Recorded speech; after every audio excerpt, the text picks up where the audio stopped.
Hello friends, সবাইকে জানাই happy হোলির অনেক অনেক অনেক অনেক শুভেচ্ছা। সবাই খুব খুব খুব ভালোভাবে হোলিটা কাটাও, খুব ভালোভাবে খেলো, আনন্দ করো, মজা করো। তো আমি হচ্ছে এদিক দিয়ে বের হয়ে পড়েছি। আমি বাড়িতে পুজো টুজো দেওয়া শেষ। আর এদিক দিয়ে আমার হচ্ছে কি বলো তো, সব জায়গায় আমার লেট হয় যেহেতু, তো আজকেও লেটই হয়ে গেছে, তাড়াতাড়ি পৌঁছাতে পারিনি। তো এদিকে লেট হয়ে গেছে, তারপরেও আবার ট্রেনের গেট পড়ে গেছে, তো এই দিক দিয়েও আবার লেট, তো প্রচণ্ড লেট হয়ে গেছে। এখন হচ্ছে যাব কিন্তু মদনমোহন বাড়িতে। তো মদনমোহন বাড়িতে এসে পড়েছি, আর অনেকটাই লেট যেহেতু হয়ে গেছে, ভিড় কিন্তু অনেকটাই কমে গেছে। আর আমার দেখো, আমার হচ্ছে গোপাল বাবুকে কীরকম লাগছে তোমরা কিন্তু কমেন্টে জানাও। তো এই যে আমার গোপালবাবু হাই করে দিল। আর যেহেতু বাড়ি থেকে রং নিয়ে আসিনি, সেই জন্য এখানে একটু রং টং কিনছি, তারপরে হচ্ছে মদন বাড়িতে ঢুকবো। তো এবারই কিন্তু ফার্স্ট টাইম এসেছি, আমি কোনোবারই আসতে পারিনি। আসার তো খুবই ইচ্ছে হয়, হয়তো কোনো প্রবলেম হয়ে যায়, কোনো কিছু সমস্যা হয়ে যায়, সেই জন্য আমি আসতে পারিনি। এই বছর ভগবান মনে হয় দয়া করেছে, কৃপা করেছে আমার উপর যে আমি আসতে পেরেছি। তো আমি সেই জন্য খুব খুব খুব হ্যাপি আজকে আসতে পেরেছি, খুবই আনন্দ লাগছে আমার। তো এই দেখো আমাদের মদনমোহন বাড়িতে, কোচবিহারের মদনমোহন বাড়িতে আমি ঢুকছি। তো আজকে দেখো মদনমোহন বাড়িটা একদম কিন্তু রঙিন হয়ে গেছে। তো একদম ভীষণই সুন্দর লাগছে, কত রঙিন রঙিন লোকজন, কত সুন্দর ফুল, দারুণ লাগছে কিন্তু দেখতে। আর আমি কিন্তু বলেছি আগে যে কোনো বছর আসতে পারিনি, এবার আসতে পেরেছি, আমার ভীষণই খুশি লাগছে, ভীষণই কি বলবো। আর তো তোমরা আর ভিডিওটা কিন্তু স্কিপ করো না, স্কিপ না করে কিন্তু দেখতে থাকো। আর আমি হচ্ছে এখন ঠাকুরকে রং দেব, তারপর হচ্ছে কোথায় কোথায় যাই, ভিডিও কিন্তু স্কিপ করো না, দেখতে থাকো। কোথায় কোথায় যাচ্ছি, কি করলাম, সবটাই তোমরা ভিডিওর মধ্যে দেখতে পারবে। তো চলো দেখতে থাকো।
ঠাকুরকে দেওয়া শেষ হলো, আর আমার মুখে টুকে যে রং দেখতে পাচ্ছ সেগুলো কিন্তু আমার বরমশাই দিয়ে দিয়েছে। তো ওই প্রথমে রং দিল আমাকে, তো সেটাই স্বাভাবিক যে আমার কৃষ্ণ আমাকে আগে রং দিবে, তো সেটাই হচ্ছে। তো আমাকে রং দিয়ে দিয়েছে, আর আমি রং নিয়ে একটু খেলছিলাম। তো আর আমাকে কীরকম লাগছে কিন্তু সেটা কিন্তু কমেন্টে জানিও তোমরা।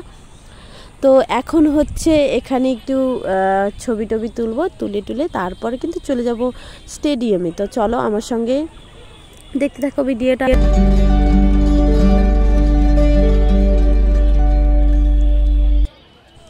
তো দেখো এখন হচ্ছে স্টেডিয়াম মাঠে এসে পড়েছি, আর প্রচণ্ড ভিড় মনে হচ্ছে, তাই না? কিন্তু ভিড় কি বলবো, এখানে শুধু মানুষই যাচ্ছে, এখন আসছে না কেউ, শুধু আমি একাই।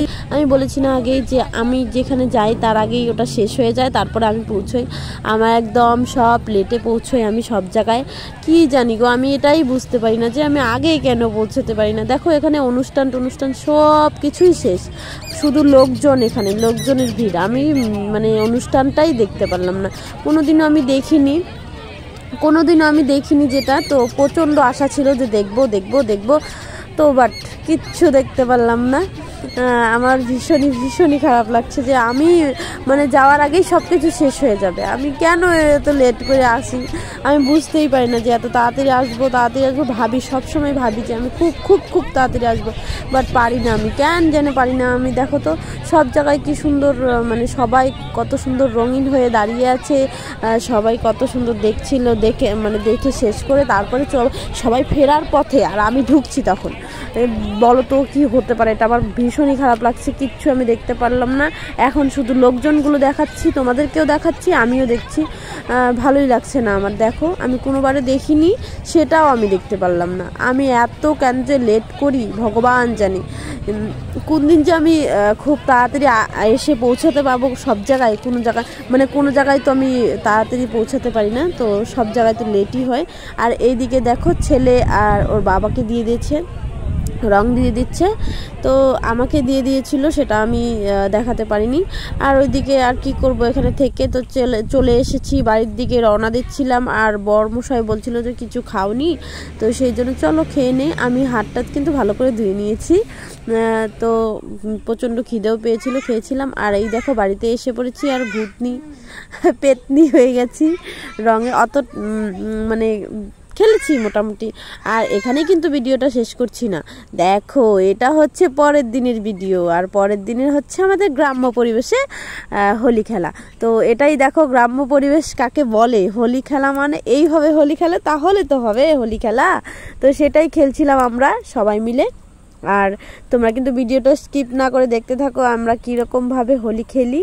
তো গ্রামের পরিবেশে হোলি খেলছি সবাই, খুব মজা করছিলাম। ওখানে বক্স নিয়ে এসছে, সবাই নাচানাচি করছিলাম। আর একদম ভূত পেতনি যা আছে সব সেজে নিচ্ছি, সবাই খুব আনন্দ করছি। আর তোমরা কীরকমভাবে আনন্দ ফুর্তি করছো সবাই কিন্তু কমেন্টে জানিও।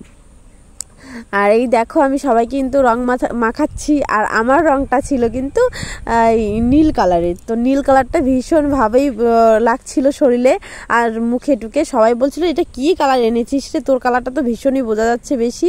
তো আমি বোঝার জন্যই বলছিলাম যে দেখো আমার কালারটা কীরকম, দেখেছো? তো সেটাই। চলো তোমরা কে কীরকমভাবে হোলি খেলছো, কীরকমভাবে আনন্দ ফুর্তি মজা করলে, তো সবটাই কিন্তু আমাকে কমেন্টে জানিও। আর আমি এখানে কিন্তু হোলি খেলছি। কি দেখতে পেলে আমরা গ্রামে কিভাবে খেলি রং, এভাবে রং খেলি যাতে কেউ কাউকে চিনতে না পারি, শুধু রং আর রং, সব দিকেই রং, কেউ কাউকে চিনতে পারবো না, শুধু রং আর রং। তো সেটাই আমরা খেলছিলাম হোলি। খুবই মজা হলো এবছর, তো দারুণ মজা হলো। আমি এবছরের মতো কোনো বছরই মজা করতে পারিনি, এবছরই দারুণ মজা করলাম। আর এই দিকে দেখো আমার ছেলেকে কিন্তু একবার স্নান করিয়েছি, তারপরেও আবার হোলি খেলছে। আর ও হাই বলে দিচ্ছে। একবার স্নান করানোর পরে মাথা যাতে না ভরে সেই জন্য গামছা বেঁধে দিয়েছি। তো চলো ভিডিওটা এখানেই শেষ করছি। সবাই ভালো থেকো, সুস্থ থেকো, টাটা।